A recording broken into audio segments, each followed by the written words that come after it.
Pichincha Universal, generando noticias. Bienvenida, Nancy.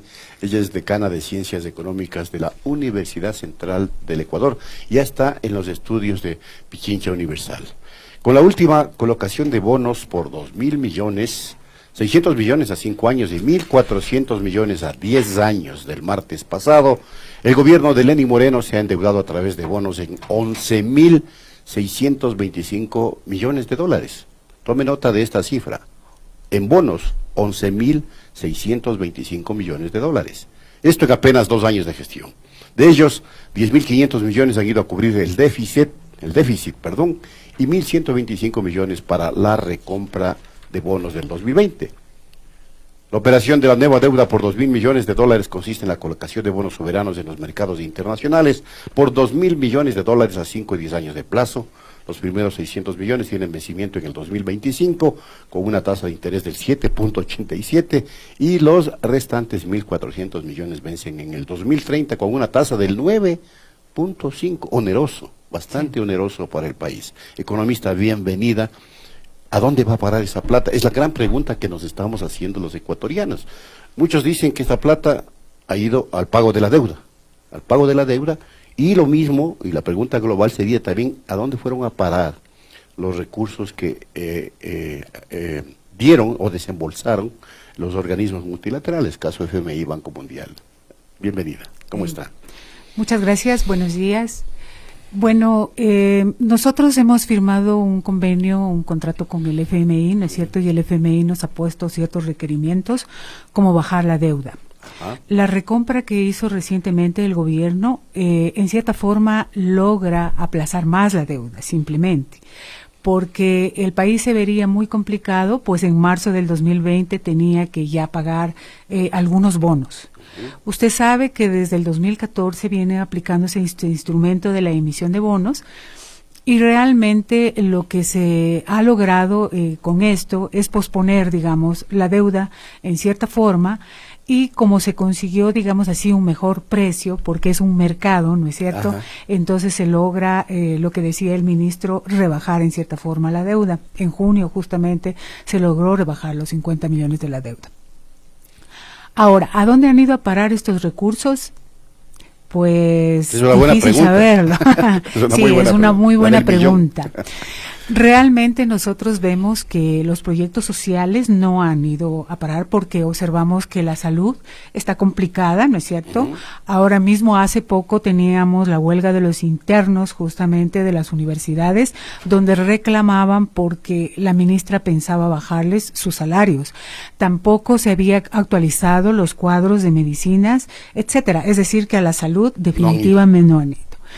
A la parte de empleo para creación, para generación productiva tampoco, porque vemos que las cifras de desempleo cada vez crecen más en el Ecuador y estamos bastante complicados porque en el mismo estado, ¿no es cierto?, en el mismo gobierno han habido despidos masivos de gente.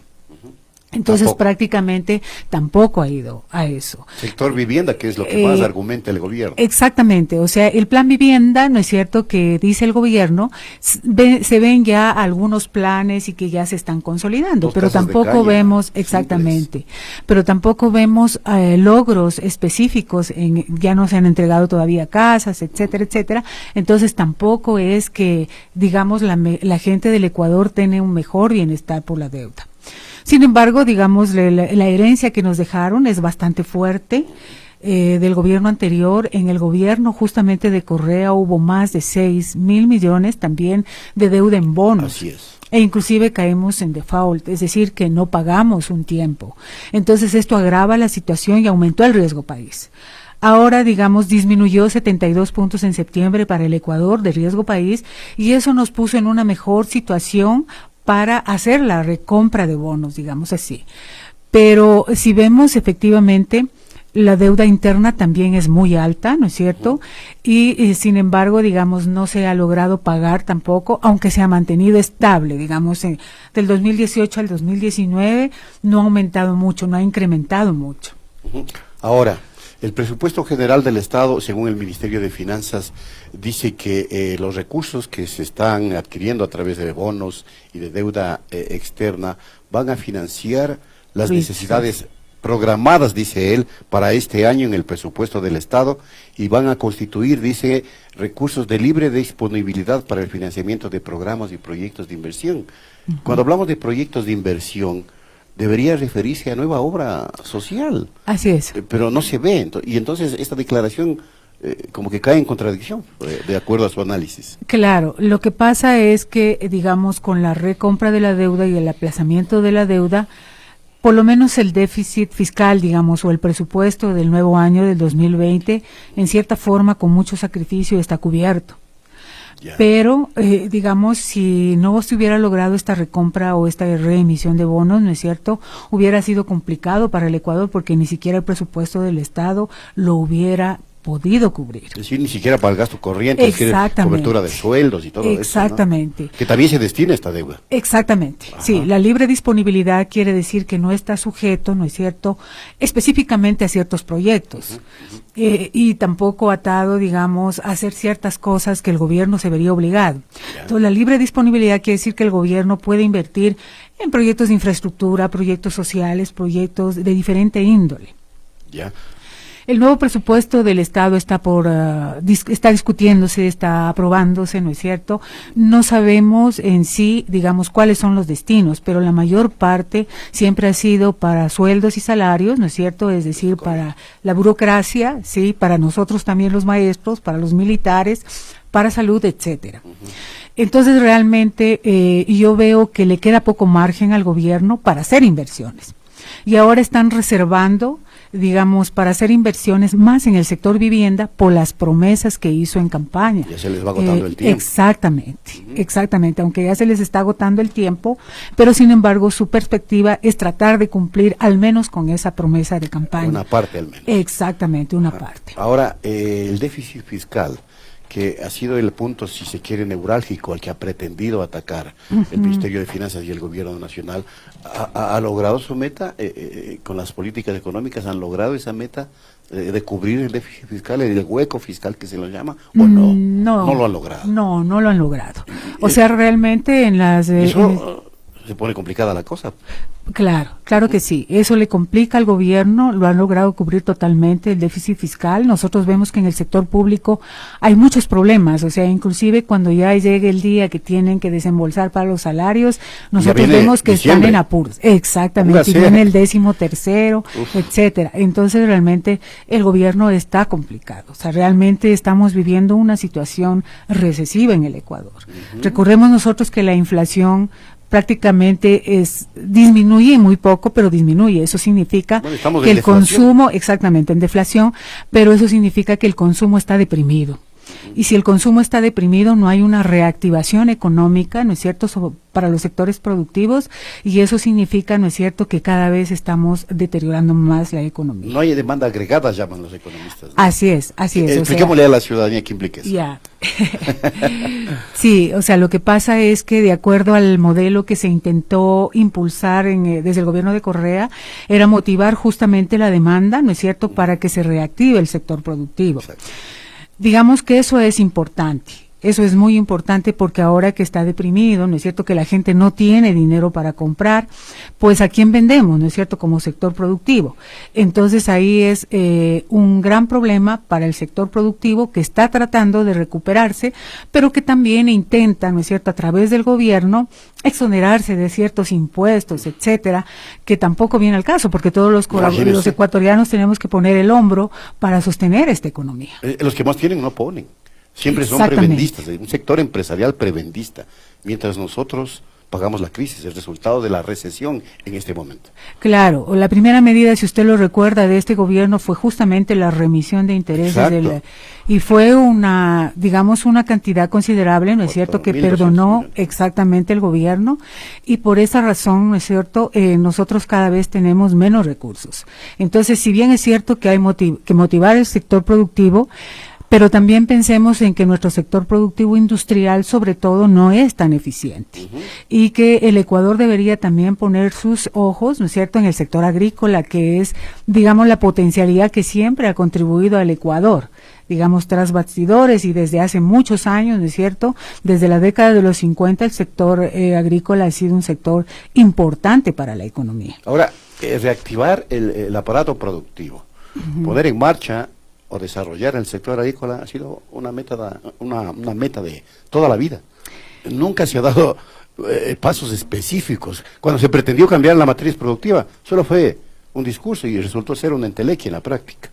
Entonces, si es que esa meta no se cumple, ahora el gobierno está apostando por una flexibilización laboral que podría significar un paso hacia allá, pero eso va a causar más recesión. El propio Fondo Monetario Internacional lo reconoce, y entonces contradictoriamente eso no es saludable, esta medida que se pretende implementar con una ley que la van a mandar a la Asamblea en estos días. No es saludable. O sea, estos días se espera ya que el gobierno envíe la reforma laboral y la reforma tributaria, escúchese bien, pero en la reforma laboral implica realmente precarización del trabajo. Así es. Recordemos que inclusive con los contratos a terceros, ¿no es cierto?, se terminó en el gobierno de Correa, que tuvo algo, digamos, esta parte positiva en el sentido de que se trataba de eliminar la precarización del trabajo. Pero con, digamos, yo no le trabajo, sí es cierto, ¿no es cierto?, que puedo ampliar el número de empleados, pero ¿eso qué significa? Que un empleado de una fábrica, de una empresa, etcétera, no va a poder tener una aspiración a mejorar su ingreso. ¿Por qué? Porque obviamente no me van a pagar horas extras, simplemente no voy a tener unas jornadas que yo puedo trabajar en otros sitios, ¿no es cierto?, etcétera. ¿Por qué? Porque simplemente ya no me paga, ya el sector empresarial tiene otras formas de trabajo más flexibles en la que puede contratar más mano de obra. ¿Sí? Más barata. Más barata, exactamente. Entonces, realmente es precarización. Por eso, en el Instituto de Ciencias Económicas de la Universidad Central, nosotros vamos a implementar un observatorio laboral, ¿no es cierto? Y vamos a calcular estos índices de precarización que en realidad no se han estimado a nivel del país. Entonces es muy importante para que se vea, ¿no es cierto?, no solo la productividad marginal del trabajo, sino también esta tendencia a precarizar el trabajo, que justamente en la cual todos los empresarios se hayan empeñados, porque ellos defienden mucho exactamente la flexibilización laboral. Pero insisto, esta medida no va a ayudar o va a ayudar a recuperar el aparato productivo, a reactivar el aparato productivo. ¿Cómo sostienen los empresarios?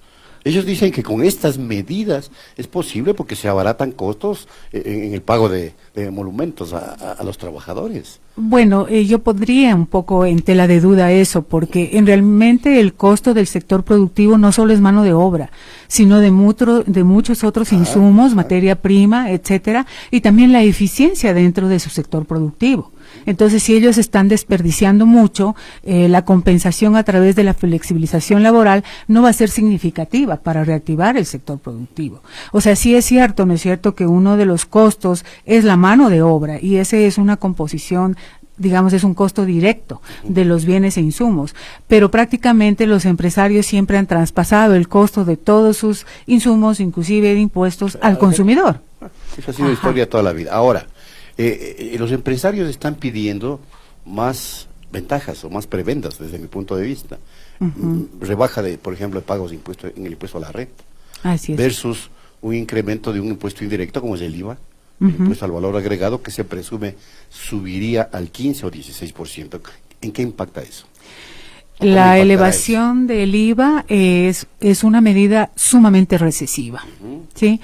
¿Por qué? Porque si nosotros nos fijamos, prácticamente los grupos que pagan mayormente IVA son los sectores que menos tienen recursos. Exacto. O sea, nosotros. Porque ahí vemos los consumidores, ¿no? O sea, prácticamente son los consumidores quien pagan esto. Entonces va a ser muy regresiva, muy recesiva esta medida para todos los sectores. Fijémonos ahora, digamos que en Tulcán, Carchi, ¿no es cierto? Están en plena dificultades, y ellos están proponiendo que se reduzca el IVA al 6%, porque en realidad la gente allá tiene muchas menos oportunidades, y vemos, ¿no es cierto?, que está en franca competencia con Colombia.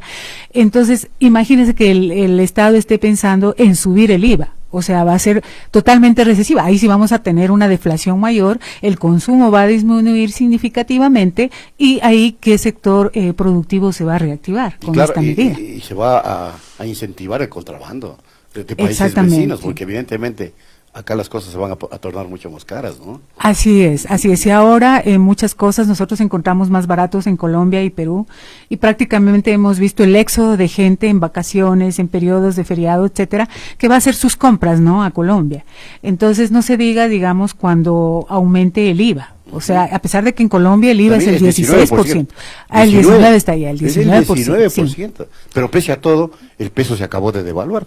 Exacto, la devaluación les permite cubrir. Compra más. Claro, si nosotros vemos aquí, yo el otro día comparaba, ¿no es cierto? No es que me haya ido a Colombia, pero comparaba un colágeno que aquí lo venden en $50, ¿no es cierto? En Colombia le sale por $24. Imagínense, o sea, es realmente ellos son competitivos, pero más por la devaluación del dólar. Y hay bastante producto que está más o menos ubicados en ese nivel. Así las cosas, economista. Estamos, como decía yo ayer en una entrevista con otro analista económico, estamos con la soga al cuello.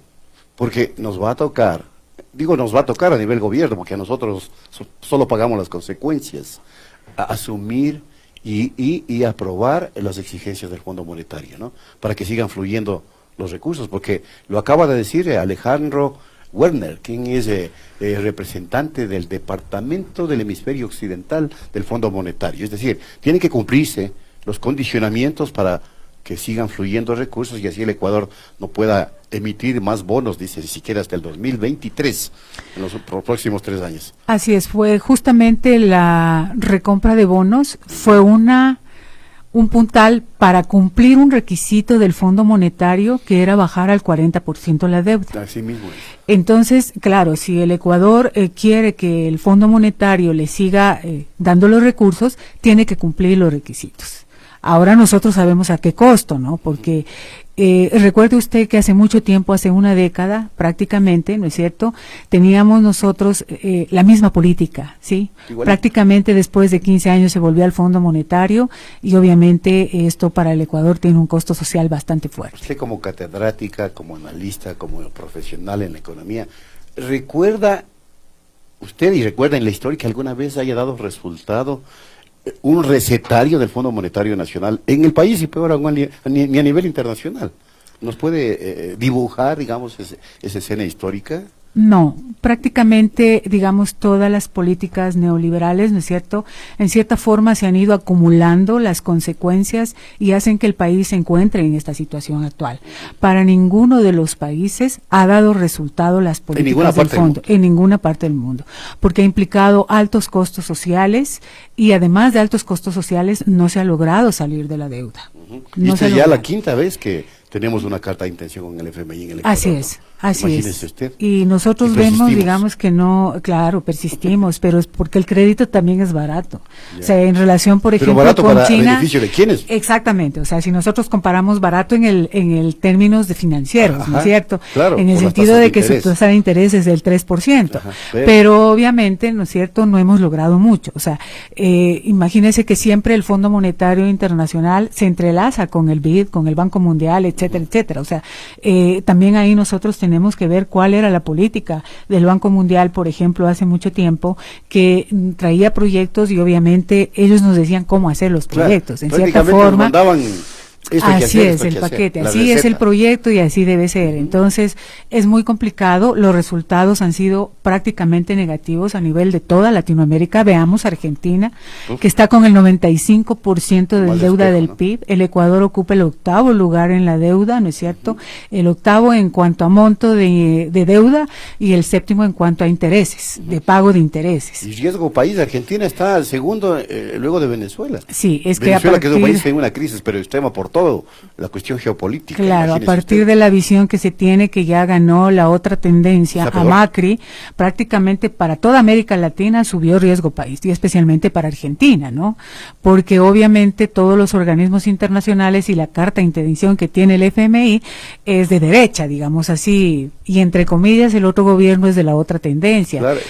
Y recientemente no desembolsaron unos recursos que llegaban a Argentina por el triunfo de los Fernández. Así es, exactamente, es que Claro. ahí tenemos complicaciones, ¿no es cierto? Sí. Porque regresaría al gobierno los Kirchner también, Claro, porque y recuerde eso que va a ya es pasar vicepresidente. de manera inexorable, es un hecho prácticamente que han ganado allá los Kirchner y Fernández en este caso, ¿no? A ver, ¿cree usted que el gobierno nacional se arriesgue a incluir en el paquete de medidas que manda la Asamblea la eliminación de los subsidios, que también es otra exigencia del FMI? Subsidios al diésel, al extra, al diésel industrial plantean ellos, ¿no? Y a la gasolina super, que ya está prácticamente eliminado, pero y al uso de gas doméstico.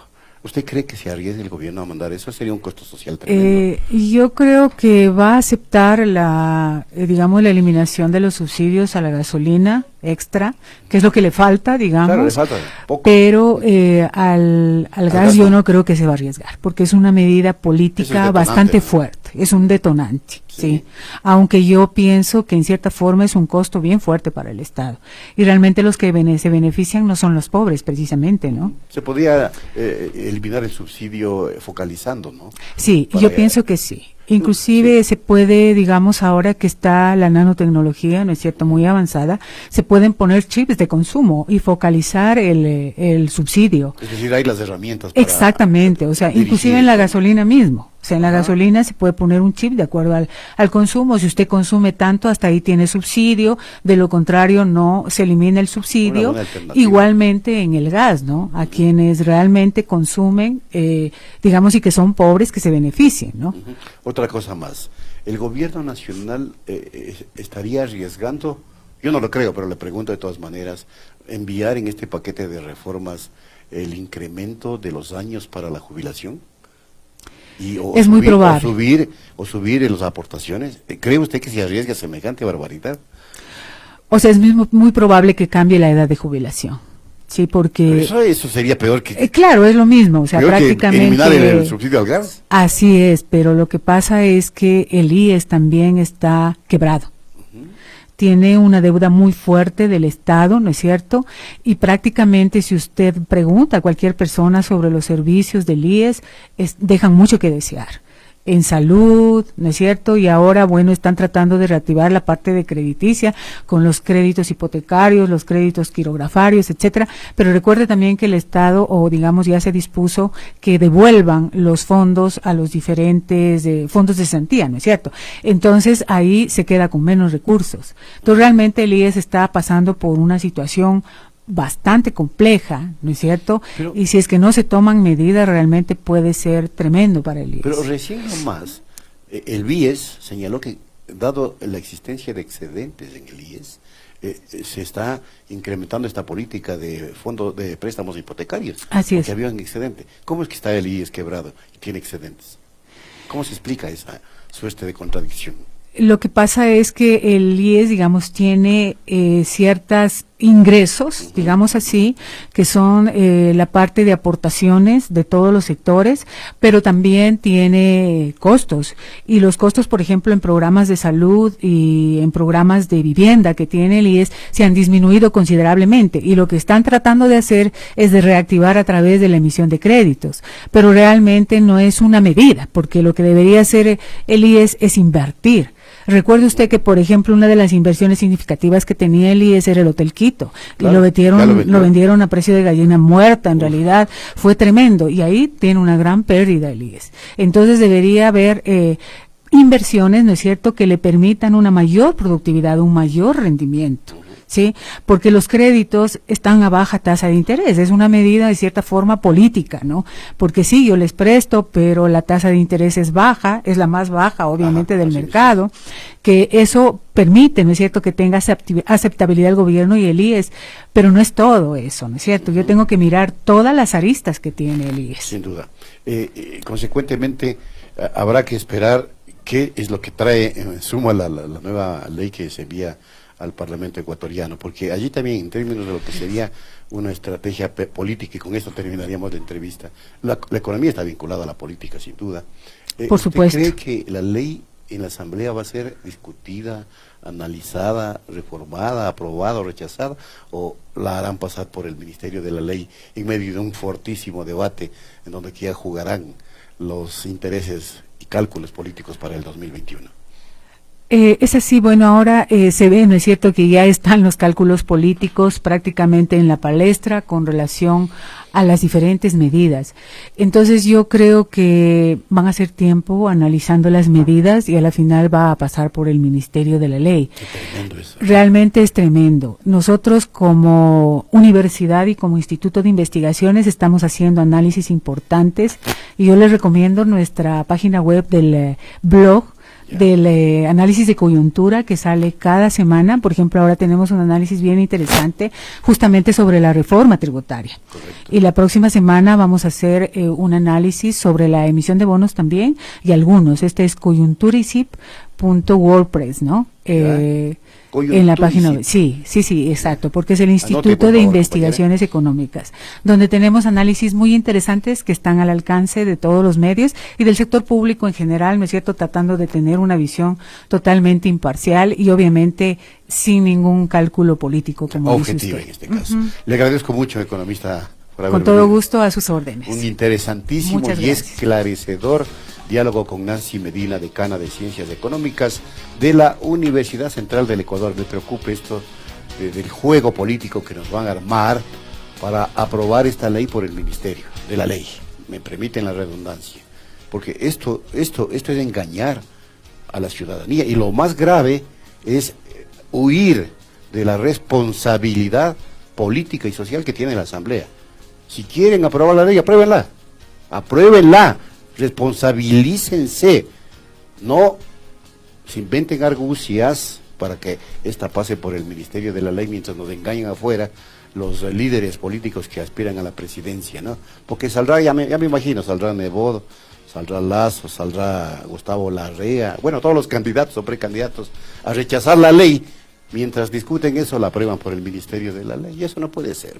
Eso es un engaño al pueblo ecuatoriano. Amigas y amigos, luego de volver a agradecer a Nancy Medina, hacemos la pausa y no se vayan porque vamos a conversar sobre la inseguridad en el país en un panel realmente importante.